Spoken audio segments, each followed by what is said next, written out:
will work together. We have to, because we have no other alternative. We're allies. We have to consult each other, not have fiats or unilateral imposition, but negotiated peace with our neighbors and support between allies. And America has no greater ally than Israel, and Israel has no greater ally than the United States. All right, let's buckle up. First up, he is the former Deputy Assistant to Vice President Dick Cheney, contributor to the Daily Beast and CEO of Christie Strategies, LLC, the man who knows no verbal fear at all. Welcome, Ron Christie, back to MidPoint. And we're also joined by the founder of Tea Party Nation, former Assistant District Attorney in Shelby County, Tennessee. Controversial, proud of it, Judson Phillips. Gentlemen, thank you so much for being here today. Thank you, Ed. Hey, Ron, I'm going to go ahead and start with you because you've been inside those hallowed halls before when it comes down to inside the Beltway, inside the White House. Gee, a foreign neighbor and a friend spying on America. Please excuse me if I try to withhold my naivete here in my shock. This is business as usual, is it not, Ron? This is business as usual. You can have no stronger ally than the United States, and as the Prime Minister said, certainly no greater ally to the United States than the State of Israel. What we have here, Ed, is I think yet another concentrated attempt by the Obama administration to leak damaging information about Israel to embarrass the Prime Minister. Why wouldn't Benjamin Netanyahu want to do everything he could to safeguard his country if he felt the President of the United States was negotiating with Iran in bad faith that could put his country at risk? So, of course, it's no surprise. Of course, Netanyahu's doing everything he can to find out what's going on. What I find surprising is, of course, this was leaked to the media. Let's get back now to this whole issue about trust and whether or not we verify, and the president and Benjamin Netanyahu going back and forth and all this. Let's be real honest here. Ron, and I put this to you first. What is the end game here for the president? If he is looking to embarrass his greatest ally in the Middle East, this would seem to just once again unsettle everything, destabilize those relations, and basically make America and Israel look like fools in front of the rest of the world. Well, similar to the last election, Ed, where, of course, the Democrats had their hats handed to them, President Obama chose to ignore the election results. And I think what you see here with Israel is that President Obama is ignoring the fact that the Israeli Prime Minister had an overwhelming victory, 30 Likud seats in their parliament, which means he's in a very strong position, actually, now to govern. I think what President Obama still thinks is that he has a weakened prime minister, someone that the president can bully around or at least try to intimidate him. And of course, just like he misread the American people, I think he's also misreading the Israeli prime minister. Judson Phillips, and to you, is this nothing more than bullying when you look at it at the end of the day? Yeah, I think Barack Obama's trying to bully Netanyahu. And, you know, we're talking about, are we surprised?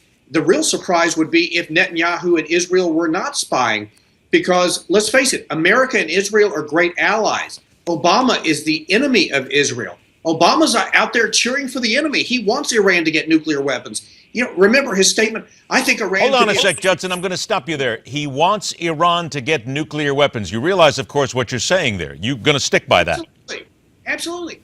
Look at what is happening. He's doing everything possible to run out the clock. He's giving Iran money that we froze in 1979. He's giving this money back to them. He is engaging in a dialogue with them that is totally meaningless, that all it does is literally run out the clock. But that would seem to be incredibly stupid, though, Judson. And let's use a very simple word here. If you're giving Iran a nuclear weapon, why would you do that? I would agree. It is absolutely insane. But Barack Obama cheers for the other side.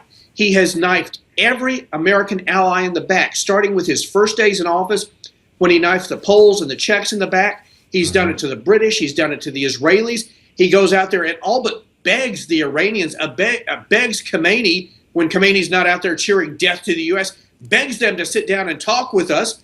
And yet, what does he do to everyone who stands with America? Okay, let me hold you there, Judson. Here, I got about 45 seconds left before we take a break. Ron Christie, I go to you. Do you believe that the President of the United States, as Judson Phillips just said, is rooting for the other side? Well, I don't know if he's rooting for the other side, but he's certainly more generous, certainly more compassionate, certainly more seemingly caring with dealing with the other side than he is with our allies. Look at what he did with Great Britain, removing that bust on the first couple days in office. Look at what he's continuing to do to Israel. Look at how he ignored the Iranian citizens when they rose up. And now, of course, when they are not in a position to help him, he's trying to help the Khomeini regime. It sure seems like his priorities are messed up. I'll say that, Ed. Well, certainly, let's put it this way. Khomeini doesn't seem to have his priorities wrong. He says death to America at every single opportunity that he gets.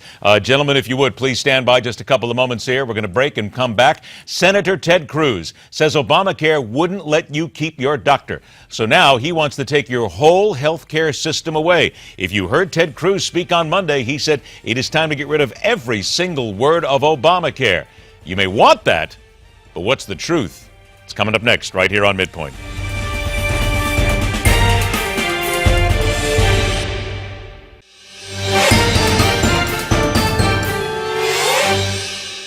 Let's get back to work. Former Deputy Assistant to Vice President Dick Cheney, CEO of Christie Strategies, LLC, Ron Christie, back in the House. And we're joined by the founder of Tea Party Nation, Judson Phillips. All right, gentlemen, let's turn to Ted Cruz if we can. Judson, I'm going to begin with you this time. Ted Cruz comes out in his speech and says, we are going to get rid of every single word of Obamacare. Judson, I know that that's what a lot of people want to hear, but we know that that is completely and utterly balderdash. It's impossible. You can't get rid of every word. Wouldn't you agree? No, all it takes is an act of Congress signed by the president. Gets rid of every word of Obamacare. But there are still parts of Obamacare that are working, and that's what even a lot of people have said. Whether or not you dislike it, some things are working. You've then got to start from ground zero. You have to have something to go from point A to point B. You can't just leave people in a lurch. Hey, well, first of all, let's talk about what parts are working. I don't see any parts of it that are working. But here's what we need. Obamacare is simply the opening shot for centralized planned health care, single-payer health care. What we need is free market health care, which we don't have in this country, not only because of Obamacare, but because of insurance. Insurance destroys the free market for medical services. And what we need to do is introduce free market incentives that will drive the cost of health insurance, or health cost, I should say, health care, down. And repealing every single last word of Obamacare is a great place to start. All right, Ron, I come to you then. Every single last word. Is this really possible? Yes, every single last word. Replace it, get rid of it, repeal it. But I think what Judson's really touching on here is something that's very important. Republicans in the House and the Senate are willing to use a process known as reconciliation that allows either revenues to be raised or lowered in a budget resolution. What this means in plain English is the way that the Obama administration actually got Obamacare through in the first place. You only need a simple majority rather than a 60-vote majority in the United States Senate. But Republicans need to be smart, and they need to have something in place. We want to repeal every last word of Obamacare, yes, but here's exactly what we're in favor of. Portability, the ability to buy insurance across state lines, perhaps allowing people with pre-existing conditions to, of course, still remain covered. You have to replace it with something that is strong and credible, and I think Ted Cruz gave a very strong shot across the bow to the Democrats that this tyrannical one-size-fits-all government is not what the American people want. Okay, granted. Let's go to something else. Ron, I stay with you then. He said, abolish the Internal Revenue Service. Come on now. Again, well, we know we hate the IRS. We all can't stand it. But at this point, you have to have somebody collecting taxes in order to keep an infrastructure running, don't you? Yeah, you do. And I think rhetorically what he's saying here is the really runaway, out-of-control bureaucrats that are reading our emails, that are targeting people based on their political persuasion. I think what he's saying here is that we need to have something simpler, flatter, and you don't need an accountant to fill out your taxes like so many thousands of people in this country do. The way that the system has gone, the tax code is too complex, and we need to really flatten it and simplify it. Judson, would you agree with that? You can't abolish, but yes, flatten, simplify. That's really what he should have said. No, you can't abolish the IRS.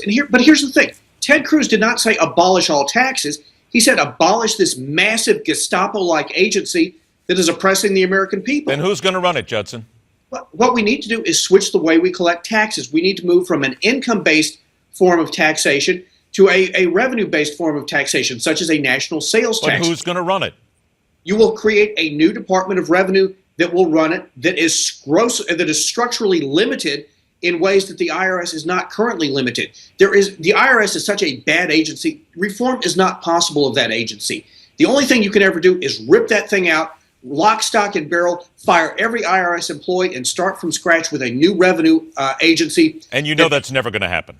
You know that can't happen. In our system of government, I agree with you that that's what everybody wants, but that's not going to happen. People said we would never go to the moon. There are countless things that people have said we will never do. What did Bobby Kennedy say? I see things not as they are, but as they should be. Well, hey, I see things not as they are, but as they should be.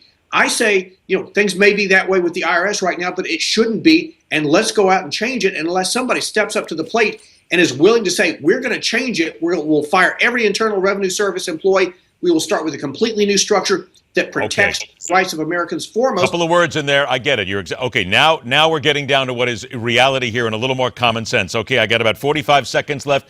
Ron, to you. Who's next? I guess it's going to be Rand Paul. And what is the next person going to get out there when they become president? That big speech to get people behind them. Well, I think Rand Paul is going to be shortly out of the box. I think Marco Rubio will probably be shortly right behind him. I think what the gentleman that you're going to see the first out of the box are going to try to say is, I'm a social conservative. I am a fiscal conservative. I am going to change everything that Barack Obama has done for the last 7 years. I'm going to change that, and here's why. And I think you're going to hear a lot more of the cheery conservatism that you heard from Ted Cruz yesterday. Fiery, yes, but he had a smile on his face, and he had an optimistic vision of his agenda, and I think that's what you're going to hear the next two gentlemen out of the chute also try to do. Judson Phillips, 20 seconds to you. Last word. Real quick, yeah, I agree with who's coming out next.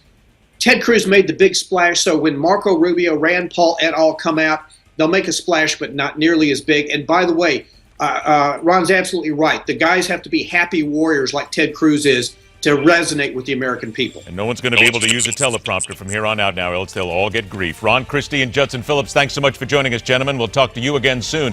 When we come back, the Airbus crash on MidPoint.